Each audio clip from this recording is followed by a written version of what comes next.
So on this one, I thought I would show you guys how to use the PS4 save mount on the PlayStation 5. So this is the precursor to the Apollo Save tool. Before we were able to use the Apollo Save tool for managing our save files, on the PS4 we used the save mount. So this is only for PS4 saves, but it works now on the PS5 because we don't have access to the Apollo Save 2 on the PS5. It's not available yet, so in the meantime, we need to use the save mounter so we can manage our PS4 saves on the PS5. So what we can do with this is extract the decrypted save data from any of your saves, which you can then use to modify that save file and put it back on the console, or import decrypted save data from other consoles onto yours. You can also swap save files between different profiles, and you can also swap save files between different game versions, like a European version to a US version of a game, of course a regular edition to a special edition that has the DLC packs. For instance, there's also now PS5 converted a PS4 games, where they take a PS4 game and have replaced the PS4 textures with the PS5 and textures, some of the PS5 settings. And the ISO you can also say, swap a save file from your version to one of those PS5 converted versions if you wanted to. So just giving you a few examples of what you could use this for. The save monitor currently supports to 0.50 for 0.50, 5.10, and 5.50, although other firmwares may work. They've just not been tested yet. So let's go ahead and take a look at how do we I'm gonna use two examples. I'm gonna import a save file from another console. And then the second thing I'll show you is how to swap a save file from one version of a game to another. So let's go ahead and get into this. So first of all, as you can see here, we've got the save mount. And this is the port from Idle Sauce to get it working on the PS5. So I'm just downloading the latest version savemount.zip. For this first example, importing a save file from another console, I need to get a save file from another console. So I'm gonna use Bloodborne, because Bloodborne's available on emulators, like the Shad PS4 emulator, and the Shad PS4 emulator actually uses decrypted save data for the saves, which means if I just search for a Bloodborne save here, that's made to work with the Shad PS4 emulator, I'll be able to use the save mount to import it onto my PS5 version of the game. So I went ahead and downloaded We've got an endgame ready save. If I go to files, I downloaded the starter save. So new game plus ready level 100. All weapons, all armors, and all runes. So I went ahead and downloaded that one there. Also you can download saves from the tech game. The tech game has a PS4 saves and sets section. Now, most of these are the encrypted save data, not the decrypted save data. And it's the decrypted save data we need to use in order to import it. With the save mount, I have found the occasional save on here. That does also include the decrypted versions for the save mount. So that's another place that you can look. There's also a Discord that can allow people to use their jailbroken PS4 in order for anybody on the server to be able to upload a save file and then perform certain operations using the jailbroken PS4. Like being able to extract the decrypted save data from an encrypted. So if there's any Discord servers out there running these, then you could use that to extract the decrypted save data. So anyway, with that all out of the way here, I've got myself a decrypted save for Bloodborne here. This is all of the save data for Bloodborne. What I'm gonna do is use the save mount to import it on my PS5. So we'll switch on over to our PS5 here, okay? So once you get onto the PS5, we're gonna run once you have the jailbreak loaded, you want to run the PS5 case stuff payload. If you are running a fake package PS4 game, so make sure you enable that, not ETA hen in this case, because we need to use a different version of PS5 than the one that's built into ETA hen. So once you have case stuff loaded, the next payload we're gonna run is PS5 but make sure you run the version from Disral, the open source version, cause it has the save mounting functionality. So make sure you load that version. It doesn't load up immediately. It takes a few seconds before the notification pops up. So it may not look like it's actually running when you first load it. But it is just give it like 30 seconds or so. And you should see the notification pop up. And then once that happens, the next thing is to run the FTP payload as well, so that we can get FTP access. And again, that one can also take a while before the notification pops up with the FTP server info. And you're gonna want to note down the IP address that shows up in that notification, okay? So once we have all of those things loaded, we can then load up the game that we want to actually inject. For in this case, it's gonna be Bloodborne. So I'm gonna load up my copy of Bloodborne here. And make sure you make a new save. So if the game does not already have a save file available we need to create a new one. Because we're essentially replacing the save data of an existing save with the save data from another console. So you need to have a save in the first place. So if you don't, make sure you make a new game. In my case, I already have a save on here. So if I just click continue to show you the current save that's right on here now. So you can see the save is right at the beginning of the game. We don't have anything on here. Look at our equipment, don't have any equipment. We're level 10,300 blood echoes, don't have any weapons. We're pretty much got nothing. We're right at the very start of the game. So we're gonna put on the starter save. So what we want to do is head back to the main menu, so that the save is not currently being loaded, so that we can mount it with the save mount without running into issues. So if we head back over to our computer, we're gonna run the save monitor and enter the IP address of our PS5 in the IP box and connect, and that should use PS5 debug to connect. Then we select our firmware version. So I'm gonna select for 0.03 and then get processes, and that will grab the main process for the game, which should be eboot.bin. Obviously, if your game has a different process, you'll select the process here, but for most games it should be eboot.bin. Then we click setup to grab the profile that we're currently signed in on. Okay, so set up. Then we can click search, and that will grab the save file. There's only one save file available for Bloodborne save data, and now we will mount that save file. And it says it's now mounted in /save data 0. So we need to actually access that location using FTP. So I'm gonna use Filzilla as my FTP client. So I'm just gonna copy the IP address from the save port number is to 1-to-1. And we can connect to our PS5 and access the file system. From here, we're gonna go into the MNT folder and then the sandbox folder. Then the top folder here should be the title ID that we're looking for. And then we've got our save data 0. And this is the mounted save data. Here we go in here. These are all of the save files that we have for Bloodborne, and I could obviously copy those over to my computer. This is just a save that's right at the start of the game, and we want to replace it with the decrypted save data that we downloaded earlier. So in here you can see this is our save data that we want to import. So what we want to do is just check to make sure that sizes are roughly the same. And by the looks of things, the file sizes of these save files are the same as the file sizes That's important because if the save data for the new save is larger than the save data from the old save, the existing save, then it might not replace properly. In which case, there's another way around that. With this game, we don't need to do that because we can see that the save files are actually the same file size. So that's not really an issue. So what I can do is just delete the saves from the original save and then take the new save data and copy it all in. The only thing we don't copy is the SCE system folder. We leave that as is, and that should be it. So at this point, all we have to do is unmount that save file. So if we head back to this folder here, and we unmount the save and then refresh in FTP, you'll see that folder disappear, meaning the save file has been successfully unmounted. You want to make sure you always unmount save file before you try to exit the game or load the save file, otherwise that could cause an issue. So with that, we should be all good to go. If we switch back over to our console again and start play offline again, continue, and this should now load our modified save file that we put on here with the save monitor. Okay. So again, it's right at the beginning of the game because this is a starter save. But as you can see, we are definitely not on the same save file here. We've got, what, 23,000 or 230,000? It looks like runes. And then we also have got, a lot of equipment on here.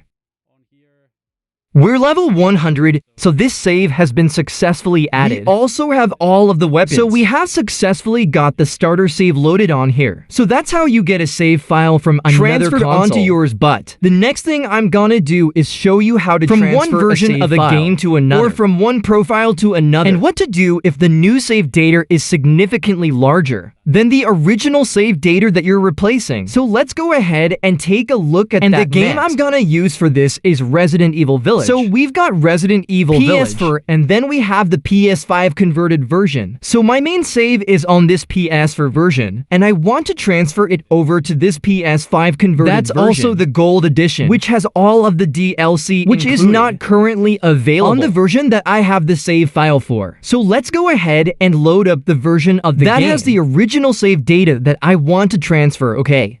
So this is the save file I want to transfer over to the other version of the game that has the PS5 textures and UI. So you can see here, if I go to controls, we still have the PS4 UI on this version. So want to get the save file transferred over. So what I'm gonna do is just quit out of the game and check what save slot this save file is actually on, so that we make sure that we extract the decrypted data from the correct save file, because this game also has an autosave feature. So if we go to the load game, you can see in our main save slot, it is save slot 1 that has the save file that I want.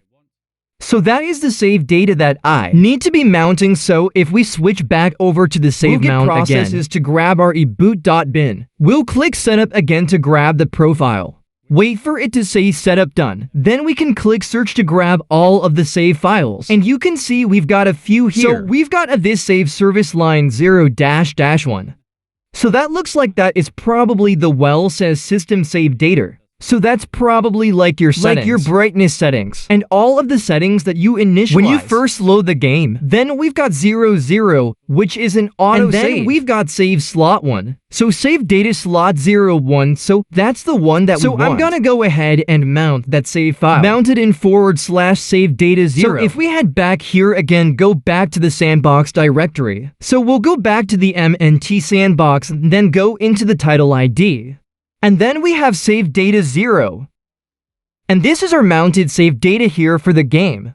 So we'll just extract that over to our desktop. So save 001 slot.bin. So with that, we can then unmount the save file again. And now what we can do is again switch back over to our console. And now we can load up the other version of the game to import the save file into. So we'll close out of this version and run this PS5 converted version of the Gold Edition, which has all of the DLC included. Now, obviously, if you were swapping a save file from one profile to another, instead of one game version to another, this is the point where you would sign out of your current and sign into the other profile that you want to import the save data into. Okay, so there's no save data available for this version so we need to create a new save file. So we need to make sure we have a new save so that we can use this to replace the save data on the save with the one from the other version. Okay. So there we go, we've got a new save loaded up here. We can see it's creating an auto save, so there we go. We should have our save file now. So we can go ahead and quit out of the game. So if we go to load game, you can see we have an auto save there. So what we're gonna do is go ahead and switch back over once again to our computer. Go back on the save monitor. Of course, we need to get processes again because we're on a different version of the game. Now to grab the boot.bin, click setup to grab our profile. Then we're gonna click search to grab the save files. And we've got two saves found, obviously. This is the system save data, so it's gonna be the autosave data that it just created. And what we want to do is we can mount this save file just to kind of have a look. So if we mounted, heading back to the sandbox directory, we've got PPSA1556. So that is the folder we want there, and if we refresh, we've got the save data 0 for a mounted save. And this is it right here. Now, if I copy this over to my computer and compare the file size of this version to the one that we want to use, we can see that there is a bit of a difference here. We've got 300 kilobytes for the original save, and the new save that we want to replace it with is 1.5 megabytes, which is quite a bit larger. Now, in this case, that's still a pretty small file size. So it might work if we just swap the save file out here on this mounted save. But what I want to do is show you guys how to properly replace the save. If the new save is significantly larger than the original, where it will not allow you to replace it, or it will corrupt it if you do. So in order to avoid this issue, what we're gonna do is first of all, I'll head back and unmount this save file. So we head back to this directory and we unmount the save file. So that's now gone, and what we're gonna do instead, if we get rid of that autosave as well, so we make sure this is the 1.5 megabyte one that we're going to be replacing. So what we're gonna do is create a new save file. I'll just call it new save. And this allows us to kind of create a new save container. And we can specify what file size we want it to be. So in this case, it's still a very small save. So I can just leave it on the lowest setting, which is 3 megabytes. Which should be fine, so I'll create a new 3 megabyte save container. And we will create that save, and that creates the save there. Then if we search for the saves, it should now show up in this list. So there's new save, and what we're gonna do is mount the new save. which shouldn't have anything in it right now. So if we take a look here, we refresh, we get our save data 0. If we go in here, it looks like there's something already in there. But if we refresh, you can see that it does not exist. There's no save data in here. And we're just gonna take the save data and copy it inside. So there we go, we now have save data 0, 1 slot dot bin now, if you remember. The original save that we were replacing was an autosave. So the save was actually a different name. It was save data 0, 0 dot bin. So we want to make sure we're renaming the save file to the same name as the save that we're replacing. So with that, we should be good to now unmount this save file. And we now have this new save data on there. Now we still have a problem because that save data will not show up in the game. So what we need to do is go to where the save data is actually stored for the encrypted saves, which is in the user folder, and then the home folder, and then your profile folder. And then we've got save data. Then the title ID of the game, which in this case is the 0156, and this is our save data here. So here's the new save data that we just created. So these save data files are not indexed in the database. So what we need to do is find the autosave data that we're replacing, which in this case, if we take a look, I believe it's this one, yeah. So this is the autosave, so as save service -line -0-0. That is the save file. And what we're gonna do is just rename this and copy the file name, and then delete this autosave here. And of course, we're just going to rename our new save to the same name as the autosave. And we'll do the same with this new save file here as well, which does not have the .bin extension.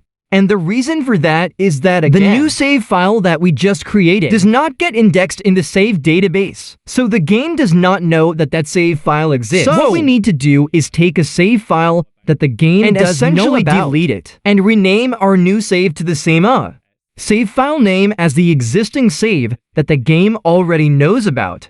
And that way, we have successfully replaced the save file. And that should also solve any file size issues, because we've created a new save container. And you can decide how big that save container is to make sure it's large enough to fit your save data inside. So with that, we should be all good. If we switch back over to the console, again, we can load game.